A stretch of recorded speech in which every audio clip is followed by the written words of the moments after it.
Vincent McKenna is a war veteran living alone in a house in Sheepshead Bay. He is a misanthropic, hedonistic man who spends his days smoking, drinking at the local bar, and gambling at the racetracks. His closest companion is Daka, a pregnant prostitute he has known for a long time and occasionally sleeps with, though he barely pays her for it. Vincent's finances are a disaster. He visits a mortgage company hoping to take out a loan using his house as collateral, but is told the house no longer qualifies. At the bank, he tries to close his account and withdraw whatever is left, only to discover he is overdrawn by over $100. He cannot close the account until he brings it back to zero.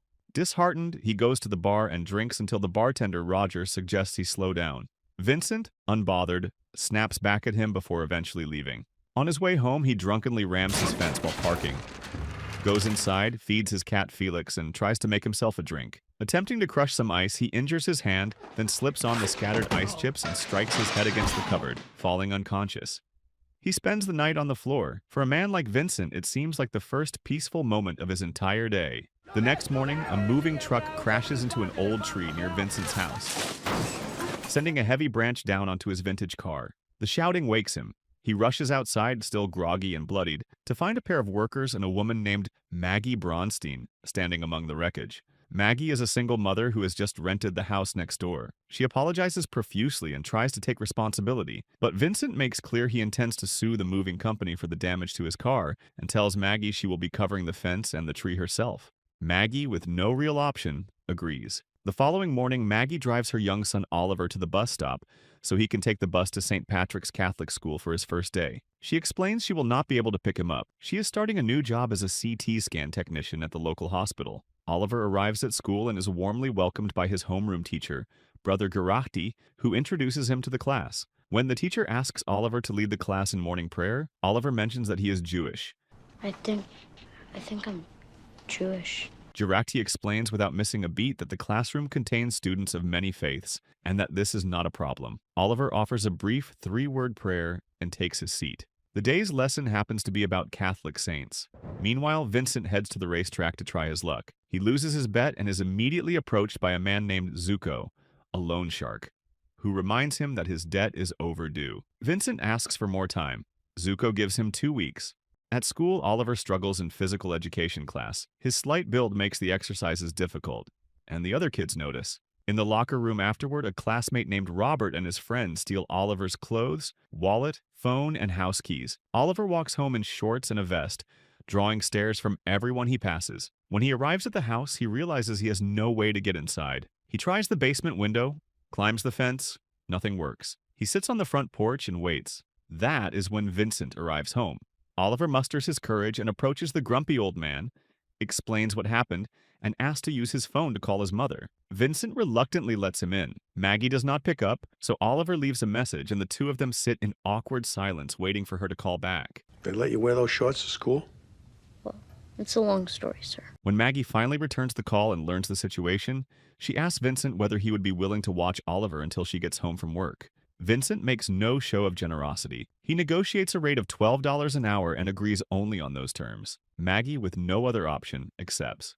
Oliver and Vincent spend the afternoon watching comedy shows on TV and eating whatever snacks Vincent has in the house. A sparse selection, including his version of sushi made from hard crackers and canned sardines. When Maggie arrives to collect Oliver that evening, Vincent takes his money without offering change and barely says a word. But a quiet understanding has been established. Vincent will look after Oliver in the afternoons for a fee. I guess he's too old to be dangerous, and not too old to be too dangerous either, if you know what I mean. One afternoon, Maggie is held up at work. Hospital policy prohibits nurses from leaving mid-shift, and she calls Vincent to ask him to pick Oliver up from school. Vincent agrees, picks Oliver up, and takes him along on his own errands. He sends Oliver to a payphone to call his mother, pouring a handful of coins into the boy's palm, along with a few stray cigarette stubs. But before Oliver can finish dialing, Robert and his friends appear around the corner. They confront Oliver and begin pushing him around. Vincent watches from a distance, curious to see what the boy will do. At that point, Vincent steps in. Ride this. Then he breaks Robert's skateboard in half and sends the group running. On the way back to the car, Vincent tells Oliver he hits like a girl and that his father apparently never taught him to fight. Oliver says his father is a pacifist. Their next stop is a care facility for patients with dementia. Vincent puts on a white coat before they enter. Inside, he greets a woman named Sandy, his wife, pretending to be her doctor because it puts her at ease. Sandy has Alzheimer's. She does not recognize him as her husband, but she lights up when he comes. You're still beautiful. Oliver stands quietly to the side and echoes the compliment. Beautiful. Before leaving, Vincent collects Sandy's laundry to take home and wash himself, as he has been doing every week for the past 8 years, ever since she stopped recognizing him. Back home, Vincent begins teaching Oliver how to defend himself. He holds a cigarette in one hand and a glass in the other, and demonstrates the fundamentals. How to use his body weight, how to land a hit that counts, how to stop a fight before it goes too far. Oliver is a reluctant student, but he listens. That same evening, Maggie is approached outside the hospital by a process server. Her ex-husband David, a lawyer, has filed for full custody of Oliver. She arrives at Vincent's house to pick up her son and finds him asleep on the couch. She is visibly upset. Vincent notices and, in his gruff and roundabout way, acknowledges her difficulty without quite offering comfort. It is enough for the moment. I'm showing him how the world works. You work, you get paid, you drink. Are you drinking alcohol? A few days later during PE class, Robert hurls a ball directly at Oliver's face, breaking his nose. Oliver gets up, charges at Robert, and lands the punch Vincent taught him. Robert goes down, unconscious, blood everywhere. Oliver runs home afterward to tell Vincent, demonstrating the move several times with evident pride. Daka, who happens to be there, watches with raised eyebrows. Vincent just nods. He wishes he had seen it. Later, Vincent takes Oliver to the racetrack and teaches him about odds, trifectas, and how betting works. Oliver carefully picks a set of horses and puts in his lunch money. Vincent adds his own stake. The race runs, and against all probability, their picks win. A big win. But as they begin to celebrate, Vincent spots Zuko watching from across the room. He immediately signals Oliver to act as if they lost. No, it didn't work for us.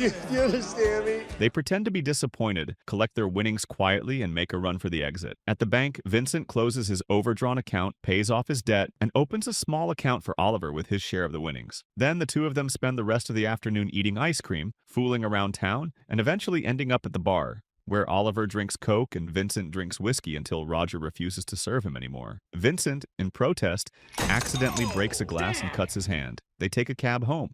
Maggie is waiting outside, furious that no one told her where Oliver was or about the fight at school. She and Vincent argue. He tells her she is never home. She calls him selfish and irresponsible. The next day, Maggie meets with the school principal and Brother Gurati. She explains Oliver's situation, the divorce, David's affairs, the custody battle, the fact that Oliver is adopted and David never even wanted children. Both men listen and empathize. On the other side of the school, Oliver and Robert are assigned to scrub the toilets together as punishment for the fight. The work is unpleasant enough to make real conversation happen. They discover that neither of them has a father at home. By the time the toilets are clean, they are something like friends. Vincent, meanwhile, receives troubling news at the care facility. He is weeks behind on payments, and the director gives him 1 week to come up with the full balance, plus 3 months in advance, or Sandy will be moved to a cheaper facility. Vincent cannot afford it. On his way out, he waits for the nurse to step away from her station, opens her desk drawer, and takes a handful of pill bottles, hoping to sell them. Daka estimates they will fetch about $100. It is nowhere near enough. Vincent then goes to the bank and withdraws the $2,700 sitting in Oliver's account, empties it completely, and takes everything to the racetrack. He bets it all on a trifecta. He cannot bring himself to watch the race. He waits at the bar with the television on in the background. He loses everything. When he arrives home, Zuko and an associate are already there, waiting. They have been going through the house looking for anything of value and have found Sandy's jewelry. Vincent, furious, tries to stop them. Before anything more can happen, he collapses. A stroke. Zuko, panicked, flees without touching him. That afternoon, Oliver finishes school and waits outside for Vincent, who never comes. He takes the bus home himself and, on arriving, notices that Vincent's car is in the driveway. He goes next door to check and finds Vincent unconscious on the floor. Vincent is rushed to the hospital, at the same one where Maggie works. The diagnosis is confirmed, a stroke. He begins physical and speech therapy, frustrated with himself, unable to form words the way he used to. Try to sound it out. Not quite. The proud, sharp-tongued veteran is confronted for the first time with dependence. While Vincent is in the hospital, Daka and Oliver clean his house from top to bottom. Maggie helps with his therapy sessions. Oliver sneaks Felix the cat into the hospital room under a blanket, which makes Vincent laugh. The first real laugh anyone has seen from him. The two of them race each other down the hallway in wheelchairs, and Vincent wins. Over time, his condition improves. When he is finally discharged and returns home, Daka announces she will be staying with him to look after him. $15 for the hours, plus room and food. The custody trial for Oliver proceeds in court. David's lawyer presents photographs. Oliver at the racetrack, Oliver at the bar, Oliver in the company of Daka. The judge asks Maggie directly whether she knew about these activities. She did not. When Oliver leans over and whispers to his mother that Daka is a lady of the night, even the opposing lawyer pauses. The judge grants David shared custody. Maggie, devastated, goes straight to Vincent's house and confronts him. He does not apologize. He tells her it was her mistake to leave Oliver in the care of a man like him, and that the boy needs more than an overworked mother. Maggie says Oliver will never come to his house again. Oh, I'm sorry. Sorry. Vincent comes home to find 7 messages on his answering machine, all from Anna at the care facility. Sandy has died. While he was in the hospital, she passed away, and since no one could reach him, they carried out the arrangements he had specified years ago: cremation. He goes to the facility and is handed a small box with Sandy's name on it. He weeps, not privately, not quietly, but openly, in the way a person weeps when they have been holding something in for a very long time. That night, he goes through the house and removes everything that reminds him of her. Oliver watches through the window and slips out to go through what was thrown away. He finds a photograph of Sergeant Vincent McKenna, taken in Vietnam in 1965. At school, Brother Garratti gives the class their assignment: find someone they know, determine whether that person embodies the qualities of sainthood, and present their case at the upcoming Saints Among Us assembly. Oliver goes to work. He visits the bar, talks to the regulars about Vincent during the Vietnam War. He speaks with Anna at the care facility about Vincent's habits, how he came every week without fail, took Sandy's laundry home, pretended to be her doctor, together with Robert and Imelda, the caretaker hired by David. He even helps repair the fence outside Vincent's house. On the day of the assembly, Maggie takes the day off work. Oliver's father, David, attends. Daka, in the final weeks of her pregnancy, tells Vincent she needs a ride to an appointment and uses the excuse to bring him to the school auditorium. He only realizes what is happening once they are inside and the assembly has already begun. When it is Oliver's turn, he walks to the front and announces that his subject is Vincent McKenna. He describes a man who, to the outside world, looks like a heavy drinker, a smoker, a gambler, and a cynic,